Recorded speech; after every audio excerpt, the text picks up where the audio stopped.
to continue this journey. Yeah, that sounds really cool. So I do want to go back a little bit to your earlier childhood. You are originally from Bolivia, South America. Mhm. I'm really curious to know a little bit more about how life was there in terms of food and culture and how that brought you guys together. What was life like back over there? And I think back in, I would say I had one of the happiest childhood. I'm very lucky to say that I was we come from a very traditional Catholic Latino family. Mm-hmm. Dad is the first indigenous. When he was growing up, Bolivia also faced a lot of. It was a country that had a lot of discrimination and racism. Mm-hmm. My dad is dark skinned. My Okay. mom is European, uh, Spanish, but dad is very indigenous, very dark skinned. So at that time, indigenous folks couldn't go to law school. Oh, wow. So he had to overcome a lot of barriers, and he had to be really, really tough to make it to become. Not only he became an attorney, but he was a district attorney, became a judge. He did like amazing things over there, and it was very big shoes to follow. But we're very traditional. Dad had a role of making all the decisions, but mom already decided for us. Alone, listen, we needed some glasses. I always wore glasses, and mom would take me shopping every single optometrician, and she the decision was made. We just presented the decision to my dad, and I said, okay, let's go with that. So mom was the actual boss of our family, but dad would say the final okay. She was the CEO. It was like in every situation, mom took care of everything. But it was very typical male, female. Um, Mom Oh, yeah. was very, very focused on our education. Mm-hmm. Once my dad became a lawyer, we were able to go to private schools, and Mm-hmm. I was sent to private school, a Catholic private school. Sure. Very good education. You learn languages, English as second language, French. I would say, yet Bolivia is a country of many traditions, uh, very diverse. It's probably the most diverse country in South America Sure. because of as it's the only country that's similar to Bolivia will be Cuba in terms of authenticity. Because Okay. we are 85, 90% indigenous. You can imagine that. Wow. So we Yeah, have that's Mara, very authentic. Quechua, we Mhm. speak that. And as a result of that, it's a country with paganism, which is the mixture of Catholic religion and our own beliefs of Pachamama, the Mother Earth, the sun, because the Incas and the Aymaras were civilizations very advanced, and when the colonizers, the Spaniards came, destroyed a lot of that. Mm-hmm. In generations, a lot of it stayed and it got mixed. Mm-hmm. So Bolivia we are 4 times bigger than Spain in terms of size.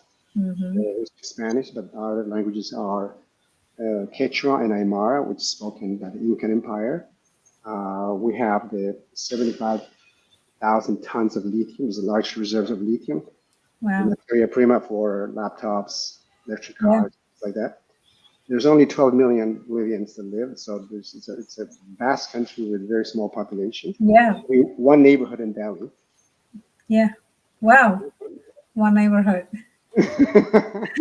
So maybe like three neighborhoods, but very small, very small. Yet growing up, it was trying to find yourself in where do you belong in the caste system. Mm-hmm. Middle class, like once your dad becomes a professional, you have more access to resources. Then you go to the middle class with a little bit more. Um, but overall, my fondest memories were always when we didn't have much because we had to come up with our own toys to Mm-hmm. play. We made our own cars from sardines to we would use the caps from bottles to make the wheels. Uh, Sure. we would be very creative to come up with our own toys because we didn't have much. You Yeah. know, mom and dad and live in one room, and then you had to play with the friends on the street. So it Mm-hmm. was creativity at the best level. You had to be creative. We would interact with the kids, go play football, make your own kites. I remember, cut into things, put in the structure for the kite, and then test it. And it was a different level of of a childhood that I don't see in today's day, and because you have access to iPads and iPhones. But Yeah. we were very manually engaged, troubleshooting and doing things. Sure. Um, the the the thing that really screwed me up is I went to Catholic school. I had to know the Bible Mm. from eighth. We were quizzed, tested on it. Even Wow. though it was amazing, you need to learn the chapters. John, who was Jesus, and you were indoctrinated to belong to this society of elite people, because the Mm. private schools where most of the kids were sons of engineers, government people, very well to do, and very there's an alliance to the church, Mm. donation things to look good. You had to be, the bishop, very fake stuff. And early on, I'd learned this indoctrination that I knew deep down inside of me, it wasn't the right thing for me, but just go along. When you're a kid, Yeah. you just pray to Jesus and the saints and Saint Mary, and maybe things will work out. Yeah. But it was that typical relationship. The, but food was always at the center of my grandmother had 12 kids, Wow. and my grandmother was the Mm. most amazing cook, like all our grandmothers. Yeah. And whenever she cooked, she would call us, okay, we're going to get together this Saturday. I'm cooking, come to grandma's house. And the house was always full. My Yeah. mom would go there, my aunt would go there, my other uncle, and all the aunts would get together with grandma in the kitchen and start cooking. The most Mm. amazing meals. There was some, it sounded like chickens, like they were discussing things and spices and cooking, and grandma was the one who was leading. You need to do that, then it tastes this, okay, that, okay, put it over there. What about that? There was Right. hierarchy of the grandmother was the chef, and my mom was chopping the tomatoes, and my aunt Lydia was doing the jalapeno peppers, and someone was doing this and that, and Yeah. us guys were just, the husbands were in the patio discussing things, and food was always at the center of everything that we did, and it was some of the most amazing meals, we shared when I was a kid, and of course after eating, grandma would bring out her favorite drink as pisco, like 40% alcohol. All right, let's clear the tables. We're gonna dance, and she would start putting shots for everybody. Oh, wow. The grandmother was a party animal. Like, Wow. what? Sounds like a Okay. lot of fun to be Yeah, around. like, it was like grandma, like everybody would be wasted, and grandma would be dancing. She was like laughing her butt off, and the parties carried on, or sometimes overnight, which Mm-hmm. meant they had to cook again, and it repeat Friday, Saturday, and Sunday. People had to go to work on Monday. Sunday night, people would be leaving, but it was a weekend of chats, eating, Party. drinking, and we enjoy each other, our company.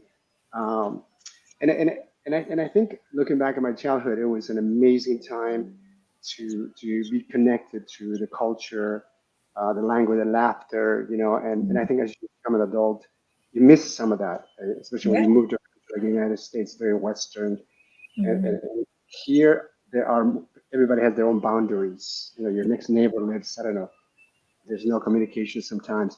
But childhood was, I would say, I was very fortunate, very lucky to see my grandmother in action, how she would cook. Yeah. She would taste it, and her, as I said earlier, her cooking. It could be the most simple thing. It was the most delicious thing you've ever tried. It was cilantro. Um, she was also very very funny. She was the matriarch of the entire family, and Mm-hmm. she would not have a slackers. Like, okay, someone clear the table, get the cocktails, put the music. You gotta go on that. Go get. She would just get the money. Okay, go get me 2 more bottles of pisco. We're gonna keep dancing now. Like, you do. She was really on top of things. Like we had to keep up Right. with her. Like Mm-hmm. this is a grandmother that was hands-on involved Yeah. with her food, with the people, with the drinks, dancing, singing, and I think there is also she was also pagan in her upbringing. She was a Catholic, but also she believed in other more spiritual connections to Earth, like Mother Pachamama, which is the Mother Earth, Mm-hmm. the sun, Inti Raimi, Viracocha, the son of the wind. So Mm-hmm. she would get her drink with a little pisco. She would just put it on the ground and say, "Let's give thanks for the Pachamama." for this meal because we're gonna eat because we have some chicken or think this is, came from the ground and let's thank that and the spirits Oh, and like wow. right, grandma would be very grateful and thankful for Yeah. sacrifice of the animals that we ate. We ate some pork, there's some chicken or beef, and she was always thanking and proposing a toast for everybody, and then we can carry on. So these rituals were prevalent during my childhood. At that time, I didn't know what it meant. I just saw her doing Sure. it, but as you become an adult and you go full circle, that you understand, okay, what she actually meant. But food has always been in my childhood. There was an important role to the more simple things taste the best. Yeah. If they're made with love, especially the love ingredient to share that with your cousin, your brother, your mom. It could be a little bit of a rice Yes. with some, but if you do it with love and passion, it's going to be the most amazing meal. It could be Yeah. pasta. You said very simple. Yeah. Uh, I never, to this day, my uncle, my aunts, everybody's an amazing cook and nothing like grandmother, but we remember that when we get together. So like, all right, and we reminisce in moments with grandmother and we laugh about it. Remember when Yeah. she put us to sleep, we were like second day and she put everybody under the table and she was still partying. Like, oh my God, grandma was nuts. Yeah, she was, my grandmother was out of control, but in a good way. She lived her life to the fullest, Yeah. no holds bar. And then, and that's in a way, I think I want to be 1/10 of what she was.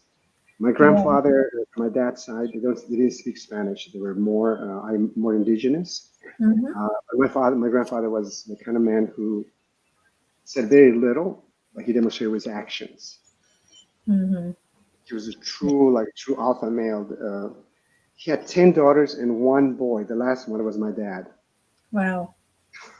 His Wow. last, his last effort. So Yes. my dad was raised in such a strict code of things, Mm-hmm. But with us, with the kids, he was very soft and very loving.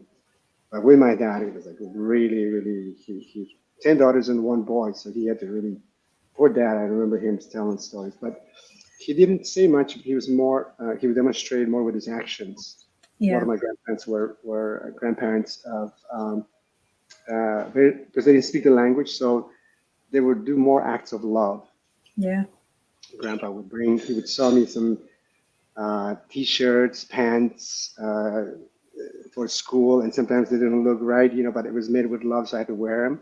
Sometimes they Right. didn't want to wear it. They didn't want to wear the jacket because Grandpa made it. Okay, I guess I have to wear it. But you look back and you appreciate that a little bit You more. do. Yeah. Made with someone who would love. Yeah. But Grandpa and Grandma were really, really. They also were amazing cooks. Yeah. Um, there was a time when my dad was doing his internship as a district attorney in a smaller village, and we didn't have much to eat. Uh, And I remember he was helping the indigenous people because there was some encroachment happening among the indigenous villages, and some of the Oh. powers they were trying to take over their land. And Mm-hmm. then because my dad spoke the language, they would approach him and say, "Hey, will you help me? I don't have much to pay you, but my dad, you know what? I'll help you." So he had a line of indigenous people, but they would pay him with money. They would pay him with live chickens, sack of potatoes, some carrots, some jalapeno peppers, quinoa, rice. So Mm-hmm. we didn't have, when he was going to law school, we didn't have money, but we had always something to eat, because Mm-hmm.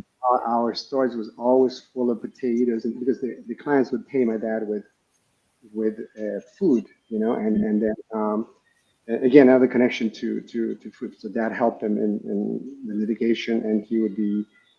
I think that's how he made his rank among the people and became a district attorney. And I think he was a people's attorney.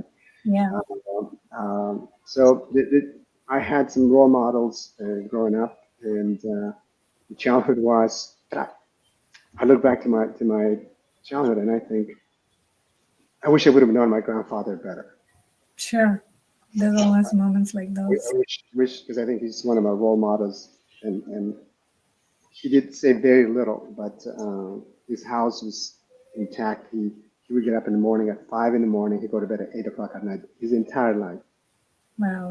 discipline, structure. He built his own house. It was a 5-story home with his own bare hands. Um, he was an amazing, truly individual. Looking back, and when I stayed with him, we didn't say much, but it was a lot of love, connection. Because I didn't speak Aymara, and he would speak very little Spanish with me. But Sure. his acts of love were beyond that. He had a store. Uh, I would take the Coca Colas and the cookies. He wouldn't say anything, just Yeah. the typical grandkid. I would make a complete mess of the store, and he's the most strict disciplinarian, but he let me get away with a lot of things. Poor Speak, grandpa. speaks to the grandpa's love, right? So you were speaking, and you did mention quinoa when you were speaking about your childhood. So quinoa is an up and coming thing right now here in the Western country, especially in the United States. But Oh, you grew up with it. yeah, yeah, yeah, yeah. What would you say about everything, all the hype and everything that's happening now about something, a grain that you always grew up with? Was this something that you guys always knew? I think quinoa is the base of our food in Bolivia, Peru, Ecuador, because it grows up in the Mhm. highlands. Yeah. It's part of our daily diet because we do the casserole soups. It's always been part of our menu. Mhm. But I think what the Western world has discovered is there's alternatives to protein meat. And unfortunately for us now in Bolivia, it's the quinoa price has gone up because of demand in Europe and the Western world. Quinoa is like growing up, No. and we didn't have an explanation for that. Now it's a demand and supply kind of scenario. But Hmm. growing up, the quinoa. My favorite soup is quinoa soup. Uh, Hmm. it came up from my grandmothers and great grandmothers because in Bolivia, quinoa is your staple food like rice. And we have large quantities of it, and you can make different kinds of things with it. It's delicious. It's very. In fact, the Chaskis, you can Google this up. Chaskis, Chaski. They were the former postman that actually carried the mail for the Okay. Inca Empire. Okay. Cusco, Peru, Ecuador, Bolivia. And these guys were ripped. Like they're very tall, Hmm. uh, legs. They were like bodybuilders, Yeah. and their diet was based on the quinoa, game, the llamas, and then some of the local ingredients. And they would take the mail, let's say, on foot from here going to Milwaukee Oh my God. on foot. These guys Wow. were ripped, jacked. They were, and the nutrition was incredible. The foundation was Yeah. quinoa, the high contents of protein. The colonizers came along, and obviously they destroyed some of these things and they took away some of the quinoa, some of the ingredients, because they realized that when they found South America or the New World, they couldn't believe the specimens of people. Yeah. Even a Spaniard comes in like, "Whoa, what are this?" If you look at Machu Picchu stairs, Yeah. the stairs of Machu Picchu are it's not for a normal human being. These guys were really well endowed, and I think the nutrition had a lot to do with how they Hmm. lived, how they evolved as humans. Colonization destroyed a lot of that. Yeah. But yet to this day, quinoa is the base of our food. When you go to South America, if you visit Peru, Ecuador, or Bolivia, you can have a quinoa casserole, a quinoa soup. Incredible. It's Yeah. to this day, we prepare. My mom prepares it here when I'm visiting here in Madison. She always makes some quinoa soup for me. And I can tell you, it's the only word I can say when it's orgasmic. Sure. Yeah. I There is no mean, other superlative to this. At least for me, it's a food that connects with the inner child, connects with my who I am, connects with my yeah. culture, language. And when you prepare it, it is hard to describe quinoa has always been part of our diet, and for generations, even before the Spaniards came, because it grows up all over highlands of South America. Yeah, yeah, yeah. One of the things I always like to ask my guests when I talk to them is about the memories associated with a particular food they may have had during the childhood. Do you have any such memories that take you back all the way to like a certain instance in your childhood when you eat a certain food even today? Yeah, actually, that's a very good question. I think there, yeah, I would say. Um, There is a plato paceño, which is a typical plate from La Paz, Bolivia, which is made of potatoes, Mm-hmm. uh, lettuce, tomatoes, and then fried cheese on a pan. Mm. And the cheese is a very special cheese from Bolivia, which is salty. Okay. And then you just sear it on both sides, and then you make this salsa, which is like we call it yahua, similar to salsa, but it has some jalapenos and cilantro. And you put it on top of the cheese and the potato. Very simple meal, Mm-hmm. yet uh, it connects me to my childhood because it was something that we could make it very quickly Mm. to for a snack or a meal, or it could be also part of a gathering meal for everybody. It's called plato Yeah. paceño con papas. Large chunks of a slice of cheese, potatoes, some lettuce, tomato. But the kicker was the salsa, which made what cilantro, jalapenos, onions. I think, and they had some salt, vinegar, and you mix it, and it was a little spicy, and you put it on top of the potatoes and cheese. Like wow, it always connects me to a happy life, happy time where carefree. Um, just friends, family, culture, Yeah. language, uh, and mom, and the people that really are meaningful. And the dessert, crema chantilly, which was made of like a whipped cream, Mm-hmm. um, and that was, I would say, the very nice dessert. And then the drink was mom would dry up some peaches on the top of the house, like the kitchen. The peaches would dehydrate and dry, and then once they're dry and hard, put them in a huge pot and boil Uh-huh. them, Oh wow. Okay. and then we cool that off, and you have that as a drink. Wow. So you would have that to have in a hot summer day, a cold drink with that with the food. Um, That yeah, sounds nice. it was very very unique, simple stuff.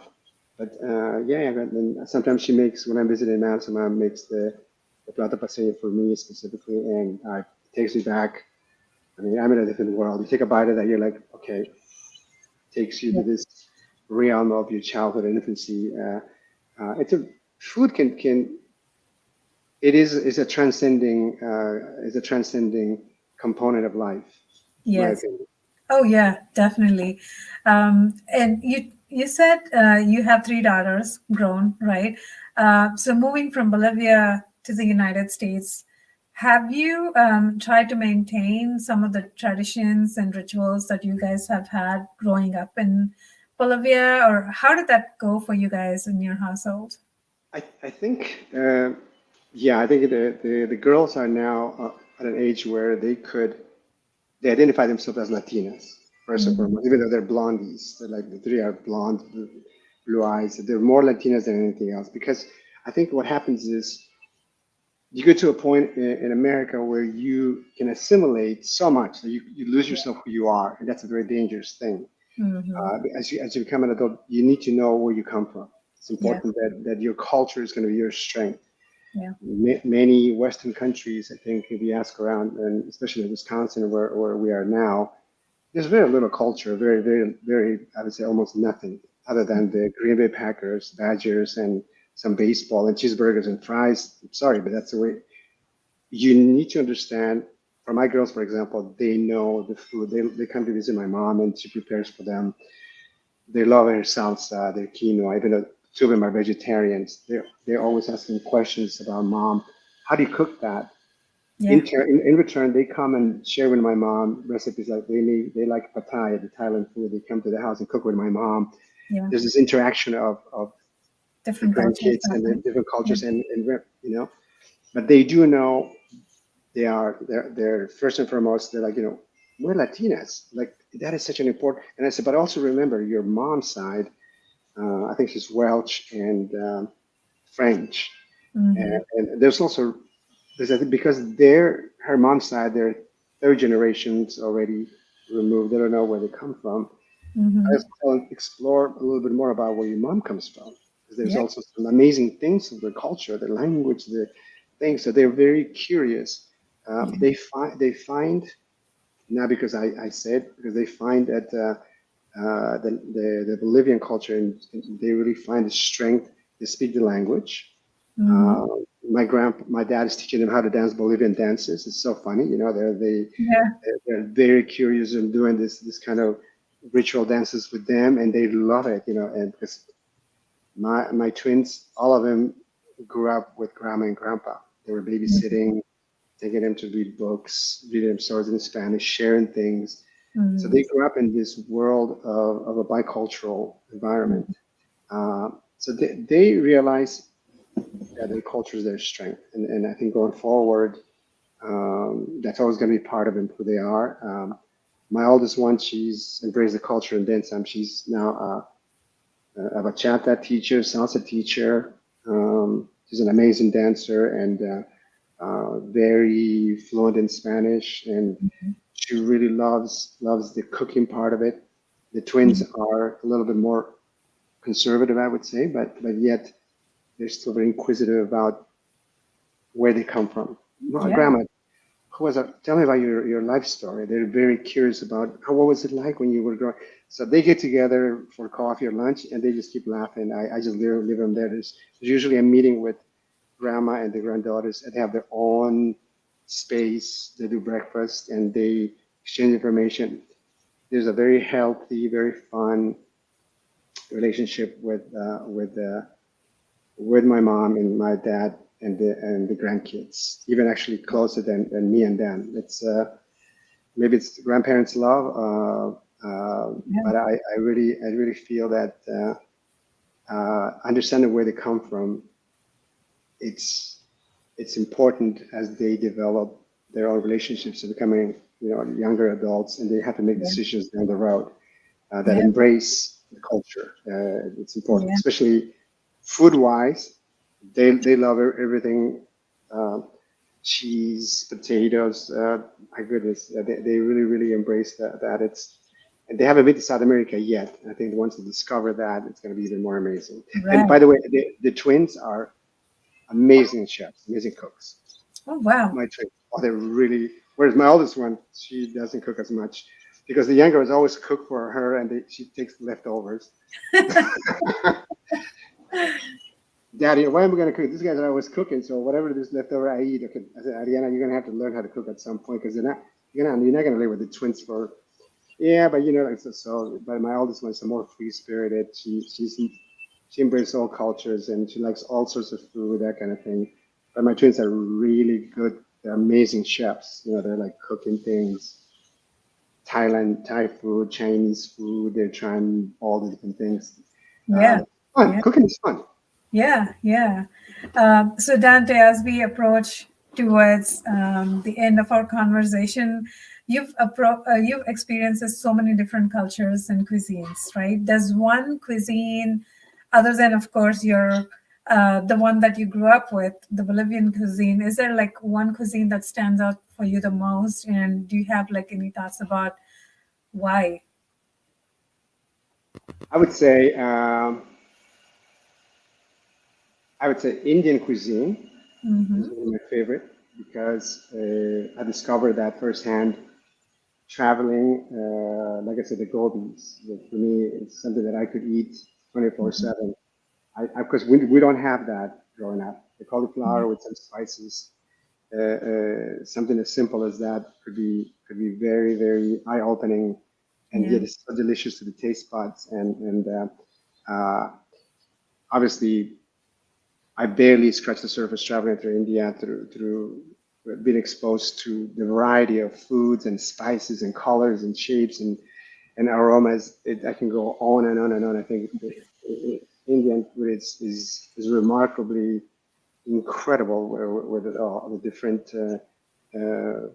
ways to cook things. And I always go back to the dinner with my friends eating on the floor, the roti with the Yeah. there's something about eating with your hands to me that appeals to me. Yes. It also allows you to break my own rules. Like I want to break those rules of the Yeah, it's utensils. like a direct connection with your senses, right? Yeah, yeah. With your hands. Yeah. I would, I would say that would be one of the foods, but also I like Italian food. Mm-hmm. Italian food. I spent some time traveling through Firenze, Florence, Italy, Yeah. and I was wondering, what is the secret of the Italians that make things so tasty and nice? Have you figured I it was, out? what's that? Have you figured it out? What's the I secret? have, I have. I think we were staying in, I was staying in Nice after Cannes in 2021, and we actually took a trip from Nice to Ventimiglia, which is the next town in Italy. So it Uh-huh. was an hour drive by car. So we crossed the border to Italy, and we got to this little town, and we went to this small market, farmers market, and everything was fresh. And I'm talking about the tomatoes, the lettuce, the cheese, the olive oil, and we bought all of that. We brought it back to Nice, and we made this incredible salad. Yeah. The Italians are really picky about the quality of their vegetables and fruits and ingredients, and they pay attention on how to make things taste incredibly Yeah. amazing. So Yeah. If you Italian look food, at the ingredients, they're very simple. Everything seems so yes. basic, right? Yet when you put it in your mouth, it's just outstanding. Oh, it's like, and then I would say the Peruvian food is also amazing. Peruvian, South America, because of the ceviche. You Yeah. can cook ceviche and pisco sour. I think Peruvian gastronomy is well known throughout the world because of the Mhm. diversity of things. We have we share similar things with Bolivia. Yeah. Uh, Peru has access to the ocean, so they know how to make the ceviche with Mm. mahi mahi and Yeah. swordfish. I would say those are some of the most amazing cuisine, but I still have to. I would like to try, I think, things I haven't tried before and to help me even push my comfort zone. I think Yeah. uh, Can there be Thai, anything more than eating worms in the Amazon jungle that will push you even further? I've ate, let's see, I've ate in Vietnam, I ate some crazy, I've ate some scorpions and tarantulas. Oh, you did. Okay. How was it? Not by choice. I had to have a couple of drinks before that. Sober, there's no way in hell I would have done it. When you're hanging out with your friends, Yeah. double dare you there, you're like, okay, and I got to tell you, it was. Uh, it tasted like chicken. That's what I taught myself. I ate some grasshoppers, and but I want to try. I want to keep trying some things that I haven't tried before. So I think on my next trips that I come, I think I'm gonna have a. I'll send you a link to my YouTube blog that I'm putting together, Yes. and Yeah, you'll see the food's gonna be a component of these different things definitely. that I'm gonna try. But I would say those are the things: Italian food, obviously Indian food, Peruvian food are amazing, and I would also say that. I like Nepalese. I was in Albania. I also like Russian food, Mhm. the same principles, Ukrainian food. Um, but it always comes down to the more simple things, the things that you can uh, prepare in a very simple format with ingredients that you have of the local place. Yeah. Whatever they have in the country, then I'm willing to try at least one thing one time, and if it's really good, then I'll probably try it again. If not, at least I give it a shot. Yeah. Yeah. Well, Dante, thank you so much for the awesome journey. You took us all the way from Amazon to Europe, Southeast Asia, and even talk about the Malaysian fishermen. What are they called again? Those guys that who can stay in the under the water. They have a special name. It skips my mind right now, but they are the gypsies of the sea. Yes. Malaysia, Indonesia.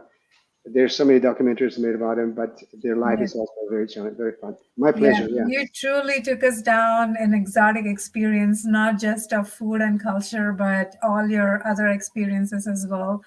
Well, thank you so much, Dante, for your time today talking about everything. And we look forward to your next movie release that's upcoming. And keep us posted. And sometime I guess, we'll get together to talk more about your next film. sounds good. Thank you for having me. I really appreciate this opportunity. Like I said, serendipitously, always.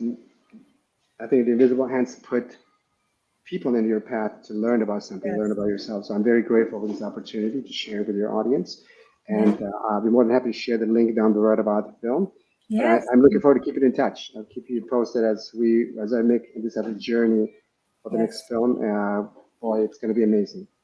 Absolutely, Dante. It's so nice having you. Thank you so much for the wonderful conversation. Give my best to Raj and the kids for me. And thank you for having me as well.